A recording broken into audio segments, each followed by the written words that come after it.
Hello. This morning as I was getting ready for work, I had this dad moment pop into my head that I thought I would share. Have you ever had those moments where you're feeling some shame? Maybe you're feeling kind of stupid, for lack of a better term, and then you end up trying to make your kid feel the same way. I don't know if you ever have that happen, but there was this moment where my daughter was needing some help with her schoolwork, and she was 8 at the time, and Abby asked me, do I know what a predicate is?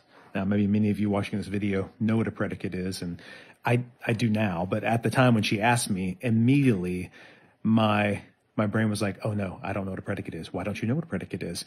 You should know what a predicate is. And that whole kind of conversation was going on in my head. I could feel myself slipping down into my limbic system for sure. I started to feel some shame. So this was just a few seconds. It happened so fast. I was feeling kind of stupid. And my response to my feelings was I looked at my daughter and said, you don't know what a predicate is? And centered that kind of vibe back, and then she said, no, I don't know what a predicate is. That's why I asked you. So I come over and sit next to her with this like incredulous look on my face of like, come on, why don't you know what a predicate is? You're 8. You should know this, And I'm just kind of caught up. I'm the whole time trying to delay this conversation that I may have to admit to her that I don't know what I'm talking about. And I don't want to appear incompetent or stupid. So I sit down next to her and I'm embarrassed to say this, but I said, think about it. Predicate, predicate. What does pre mean? And she says, before. Exactly. Okay, exactly. And so she was doing some work on the computer. So she answers the question in light of this new information I gave her, and she gets the question wrong. And then the look on her face was priceless. She seemed really confused. Like, Dad really seemed to think that this was obvious information that he had already in his head, and he's trying to help me, but now I've got it wrong. But it was a really good moment. I'm so glad I got it wrong, because if I'd gotten it right, then we never would have grown from that moment. Instead, I was able to look at her and just say, hey, I'm sorry. That was a really embarrassing moment for me.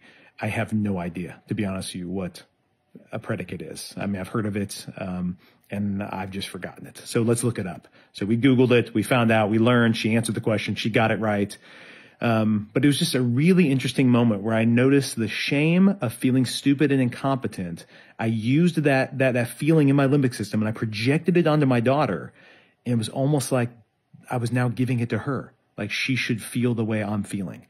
Instead of simply calming down, being honest with myself, I don't know what it is. And yeah, maybe some people think I should know that as a grown man with a master's degree, but I didn't. And we could just look it up and we could learn together. So I don't know if you can relate to that, but I think we do that all too often to our kids. And so I'm just going to be watchful of that. And I just wanted to bring your awareness to it too, that we can sometimes take our own shame and then give it to our kids. And then that's the legacy we leave them. And I just want to leave a different legacy. All right. Have a great day. Bye-bye.